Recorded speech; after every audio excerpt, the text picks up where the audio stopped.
felek her defa ömrümden öten günleri. Aldın elimden ne de hoş günleri, şen günleri. Her defa hatırlayıram senle geçen günleri. Ben de o illerde, o çağlarda yaşayıram indi. Her defa hatırlayıram senle geçen günleri.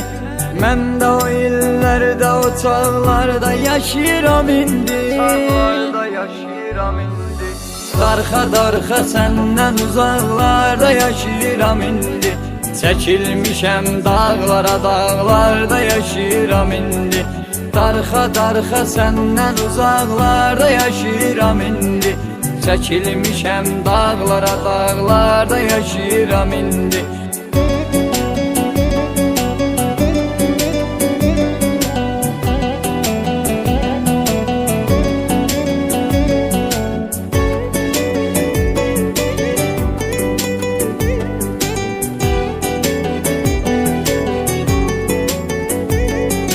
Mən onsuz öyrəncəliyəm, qəm çəkəm, əsrət çəkəm.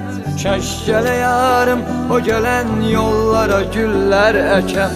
Dosta gedib, yar da gedib, yox indi heç kim təkəm. Xatirələrlə boş otaqlarda yaşayıram indi. Dosta gedib, yar da gedib, yox indi heç kim təkəm. Xatirələrlə boş otaqlarda yaşayıram indi. Otaqlarda yaşayıram indi.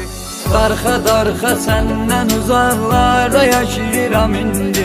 Çəkilmişəm dağlara, dağlarda yaşayıram indi. Darxa darxa səndən uzaqlarda yaşayıram indi. Çəkilmişəm dağlara, dağlarda yaşayıram indi.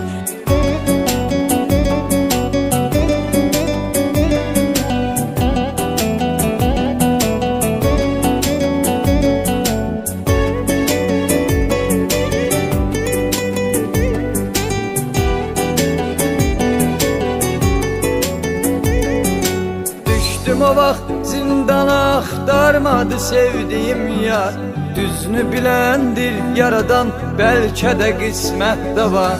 Dostumu zindanla sınaq etdisə pərverdigar. Mən də Allah edən sınaqlarda yaşayıram indi. Dostumu zindanla sınaq etdisə pərverdigar. Mən də Allah edən sınaqlarda yaşayıram indi. Sınaqlarda yaşayıram indi. Darxa darxa səndən uzaqlarda yaşayıram indi. Çəkilmişəm dağlara, dağlarda yaşayıram indi. Darxa darxa səndən uzaqlarda yaşayıram indi. Çəkilmişəm dağlara, dağlarda yaşayıram indi.